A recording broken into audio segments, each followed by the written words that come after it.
মুন্না আচার খেতে খেতে বলল, আপা, আমি তোমাকে বড় হয়ে বিয়ে করব। তাই? হ্যাঁ, বড় হয়ে আমি তোমার বিয়ে করলাম। পদ্মজা বিষম খেল। দ্রুত এদিক ওদিক তাকিয়ে চারপাশে দেখলো যে কথাটি কেউ শুনলো নাকি। বিয়ে তার কাছে খুব লজ্জাজনক শব্দ। বিয়ে নামটা শুনলে লজ্জায় লাল টুকটুকে হয়ে যায় সে। ফিসফিসিয়ে মুন্নাকে জিজ্ঞাসা করলো, বিয়ের কথা কোথায় শিখলি? আব্বা কইছে। আর বলবি না এসব, যা বাড়িতে যা। পদ্মজা তড়িঘড়ি করে বাড়িতে চলে যায়। রান্নাঘরে ঢুকে দেখলো হেমলতা রান্নার প্রস্তুতি নিচ্ছেন। সন্ধ্যার পর বিদ্যুৎ থাকে না, হারিকেন জ্বালিয়ে রান্না করতে হয়। একটা হারিকেন পড়ার রুমে থাকে, আর একটা হারিকেন দিয়ে তারা রান্না চালায়। প্রতিদিন ঘরে একটা হারিকেন আর রান্নাঘরে একটা হারিকেন জ্বালানো অনেক খরচের ব্যাপার। তাই তিনি বিকেলে রাতের রান্না সেরে ফেলেন। আম্মা, আমি রাধি। লাগবে না, সাহায্য কর শুধু। পদ্মজা চোখ ঘুরিয়ে দেখলো কি কি কাজ করা যায়। কোনো সাহায্যের প্রয়োজন নেই তার। হেমলতা নির্বিকার ভাবে বলল, লাউ নিয়ে আয়। ছিঁড়ে আনবো না লাহারি ঘরে আছে? লাহারি ঘরে নাই। পদ্মজা মায়ের আদেশ পেয়ে যেন হাতে আকাশে চাঁদ পেয়েছে এমন ভাব ধরে দ্রুত ছুটে যায় লাউ আনতে। লাউ, বরবটি, ঢেঁড়স, কাঁকরোল, করলা, চিচিঙ্গা, পটল, ঝিঙ্গা ইত্যাদি সব রকমের সবজির মেলা বাড়ির চারপাশে আছে। পদ্মজা সাবধানে ঘাসের উপর দিয়ে লাউয়ের গাছের দিকে এগিয়ে যায়। বর্ষাকাল হওয়াতে জোকের উপদ্রব বেড়েছে। জোকের ভয় অবশ্যই নেই তার। হেমলতা পদ্মজার যাওয়ার পানে অনেকক্ষণ তাকিয়ে থাকে। মেয়েটাকে দেখলে তার মন খুব ভীষণভাবে ভরে যায়। পদ্মজার চুল দেখলে মনে হয় এই ঘন সুন্দর কালো রেশমি চুল যেন পদ্মজার এক একটা কাল রাত। পদ্মজার ছিমছাম গরনের দুধে আলতা দেহের অবয়ব দেখলে মনে হয় এই দেহ পদ্মজার যন্ত্রণা। এই দেহ একদিন ধ্বংস হবে। পদ্মজার ওষ্ঠদয়ের নিম্নে স্থির হয়ে থাকা কালো সূক্ষ্ম তিল দেখলে মনে হয় এই তিল পদ্মজার এক জীবনের কান্নার কারণ। হেমলতা পদ্মজার রূপের বাহার নিতে পারছেন না। কেন কৃষ্ণকলির ঘরে ভুবন মোহিনী রূপসীর জন্ম হলো? জন্ম, মৃত্যু, বিয়ে কারো হাতে থাকে না।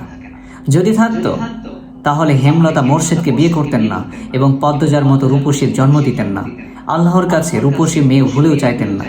হেমলতার বুক চিরে দীর্ঘ শ্বাস বেরিয়ে আসলো। আজ শুক্রবার, স্কুল নেই। ফজর নামাজ পড়ে 3 ভোর পড়তে বসেছে। প্রেমা নামাজ পড়তে চায় না, ঘুমাতে চায়। হেমলতার মায়ের ভয়ে নামাজ পড়ে। সে ঝিমোচ্ছে আর পড়ছে। তা দেখে পদ্মজা আর পূর্ণা মুচকি মুচকি হাসছে। হেমলতা বিরক্ত হন, প্রেমার তো পড়া হচ্ছে না। সেই সাথে পদ্মজা আর পূর্ণার মনোযোগ নষ্ট হচ্ছে। তিনি কর্কশ কণ্ঠে ধমকে উঠলেন, বললেন, প্রেমা, ঘুমাচ্ছিস কেন? ঠিক হয়ে পড়। চট করে চোখ খুলে ভয়ে তাড়াতাড়ি পড়া শুরু কর। হেমলতা কিছুক্ষণ পর স্বাভাবিক গলায় বললেন, পড়তে হবে না, ঘরে গিয়ে ঘুমা। প্রেমা একটু অবাক হয়, পরেই খুশি হয়ে ছুটে যায় ঘরে। পূর্ণা মুখ ভার করে ফেলল। তারও তো পড়তে মন চাইছে না, কিন্তু মা কখনো তাকে ছাড়লেন না। হয়তো ছোটবেলা ছাড় দিতেন, তার মনে নেই। সে আবার খুব দ্রুত সব ভুলে যায়। ব্রেন ভালো প্রেমার, যা পড়ে মনে থাকে। পূর্ণা খুব দ্রুত ভুলে যায়। পদ্মজার সব কিছুই ঠিকঠাক, কিন্তু শুধুমাত্র রূপ বাঁধে। সূর্য ওঠার সাথে সাথে মোর্শেদ বাড়িতে ঢোকেন। হাতে ঝাঁকি জ্বালার বড়শি, কাঁধে পাটের ব্যাগ ঝুলানো। ভোরে মাছ ধরতে গিয়েছিলেন তিনি। মোর্শেদ বাড়ি ফিরলে পূর্ণা আর প্রেমা সবচেয়ে বেশি খুশি হয়। মাছ খেতে পারে অনেক। অর্থের জন্য হেমলতা খুব কম মাছ আনেন। মোর্শেদ বাড়িতে যতদিন থাকেন ততদিন মাছের অভাব হয় না। মোর্শেদ বলার পূর্বেই পূর্ণা ও প্রেমা গামলা নিয়ে ছুটে আসে উঠানে। মোর্শেদ কাঁধের ব্যাগ উল্টো করে ধরে গামলার উপর। পুঁটি, ট্যাংরা, পাবদা, চিংড়ি মাছের ছড়াছড়ি। হেমলতা ভারী খুশি হন।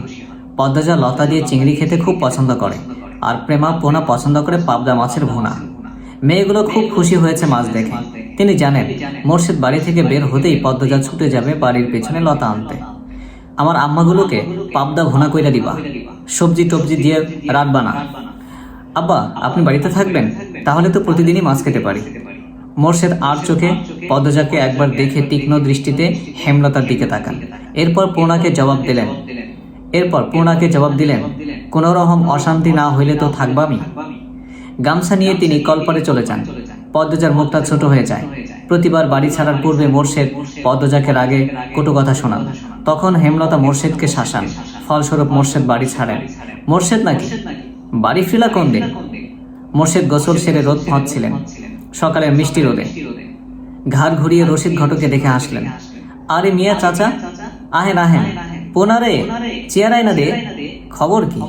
রশিদ একদলা থুতু উঠানে ফেলে চেয়ারে বসলেন আরাম করে। প্রেমাকে উঠানে খেলতে দেখে ফরমাইশ দিলেন, এই মাইয়া যা পানি লইয়া আয়, অনেকক্ষণ ধরে গলাটা ব্যথা করে আছে। প্রেমা পানি নিয়ে আসে। রশিদ পানি খেয়ে মোর্শেদকে বললেন, খবর তো ভালোই বাবা, সেরিডারি কি বিয়া দিবা না? 2 বছর যাক, পড়তাছে যখন ম্যাট্রিক পাস করুক। কি কন? মেজোডা না বড়ডা? তোমার বউ তো মরিচের লাহান, কোনো বায়ু রাজি হয় না। তুমি বুঝাওছেন, পাত্র খাঁটি হীরা, বাপ দাদার জমিদারি আছে। মোর্শেদ আর চোখে হেমলতা এবং পদ্মজার উপস্থিতি পর্যবেক্ষণ করলেন। তারা এখানে নেই। তিনি জানেন পদ্মজার উপর কোনো রকম জবরদস্তি তিনি করতে পারবেন না। হেমলতা তা হতে দিবেন না। এসব তো আর বাইরের মানুষের সামনে বলা যায় না। মোর্শেদ রসিক ঘটককে নরম গলায় বললেন, থাকুক না পড়ুক, মায়ে যখন চায় সেরি পড়ুক, তাহলে পড়ুক। রসিক নিরাশ হলেন। ভেবেছিলেন মোর্শেদ রাজি হবে। তিনি মেয়ের শ্বশুরবাড়ি ছিলেন, এরপর বড় অসুখে পড়েন, তাই মোর্শেদ বাড়ি ফিরছে শুনে আসতে পারেননি। আজ একটু আরামবোধ হতেই তিনি ছুটে এসেছেন অনেক আশা নিয়ে। কিন্তু মোর্শেদের জবানবন্দিতে তিনি আশাহত হলেন। কটমটে গলায় বললেন, যুবতী মেয়ে ঘরের এখন ভালো না, যখন বংশে কালি পড়ব তখন বুঝবা। হনো মোর্শেদ, এই বয়সী মাইয়াদের স্বভাব চরিত্রে কালি লাগে। স্বভাব চরিত্র বেশি দিন ভালো থাকে না। পাপ কাম এদের চারপাশে ঘুরঘুর করে। বেলা থাকতে জামাই ধরে দেওয়ার লাগে। বুঝছনি, তোমার বউডারে বুঝাও। রশিদ পাত্রের অনেক প্রশংসা করলেন। জমি জমা বাড়িঘর সবকিছু বাড়াবাড়ি রকমের বর্ণনা দিলেন। ফলে মোর্শেদের মস্তিষ্ক কাজ করা শুরু করলো।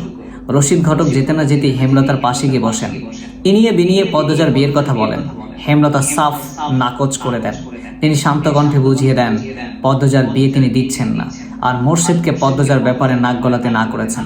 শেষ কথাটা বেশ কঠিন করেই বললেন, আগে বাপ হও, পরে বাপের কাজ করতে আসবা। মোর্শেদের তিরিক্ষি মেজাজ। তিনি রান্নাঘর ছেড়ে বেরিয়ে পড়েন। রগে রগে রাগ টকবক করছে। পদ্মজাকে বারান্দায় দেখে তিনি ঝাঁঝালো কণ্ঠে বললেন, সেরি যখন লুট দিয়া নুটি হইব তখন আমার ঠ্যাংটাও পাইবা না, এই সেরি মজা বুঝাইব। পদ্মজার চোখ বেয়ে জল গড়িয়ে পড়ে। হেমলতা রান্নাঘর থেকে বের হলেন। মোর্শেদকে কিছু কঠিন কথা শোনালেন। পদ্মজা তখন দৌড়ে আসে, হেমলতার হাত ধরে রান্নাঘর থেকে বেরিয়ে নিয়ে যায়। মোর্শেদ যতক্ষণ বাড়িতে থাকে তারও খুব ভালো লাগে। পূর্ণা প্রেমা কত খুশি হয়, বাড়িটা পরিপূর্ণ লাগে। সে চায় না তার বাবা ঝগড়া করে বাড়ি ছেড়ে চলে যান। হেমলতা রাগে এক ঝটকা মেয়ের হাত সরিয়ে দেন। তার সহ্য হয় না মোর্শেদকে। মানুষের কথা দ্বারা নিয়ন্ত্রিত হওয়া বদমেজাজি একজন মানুষ মোর্শেদ। ভালোটা কখনো বোঝে না। মানুষের কথায় নাচে, মানুষের কথায় ওঠে, মানুষের কথায় সবকিছু করে। সারাক্ষণ মস্তিষ্কে একটা বাক্যই পূজা করে, মানুষ কি বলবে। মুষলধারে বৃষ্টি হচ্ছে। মাথার উপর বৃষ্টি নিয়ে মোর্শেদ বাড়ি ফিরেন।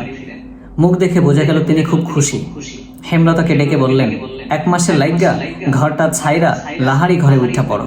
কিসের দরকারের জন্য? শুটিং করবার লাইগা মাতব্বর বাড়ি যারা আইছে তারার বলি আমরার বাড়ি পছন্দ হয়েছে, বিরাট অঙ্কের টাকা দিব কইছে। আমিও কথা দিয়ে আইছি, কাইলেই উঠতে কইয়া আইছি। হেমলতা বিরক্ত হতে গিয়েও পারলেন না। সত্যি অর্থের খুব দরকার। পদ্মজার সামনে ম্যাট্রিক পরীক্ষা, কত খরচ, কলেজে পড়াতে ঢাকা পাঠাতে হবে। টাকার ব্যাপারটা নিয়ে আমার সাথে আলোচনা করবা, নয়তো জায়গা হবে না। আরে বল মানে, এখন সব গুছাইয়া লও। পূর্ণা আড়াল থেকে সবটা শুনেছে। 7 দিন হয়েছে লিখন শাহ আর চিত্রা দেবী এই গ্রামে এসেছে, অথচ সে দেখতে পেল না। হেমলতা যেতে অনুমতি দেননি। পূর্ণা নামাজের সময় খুব অনুনয় বিনয় করেছে। পূর্ণা নামাজের সময় অনেক দোয়া দরুদ পাঠ করেছে, যেন সে লিখন শাহ আর চিত্রা দেবীকে দেখতে পায়।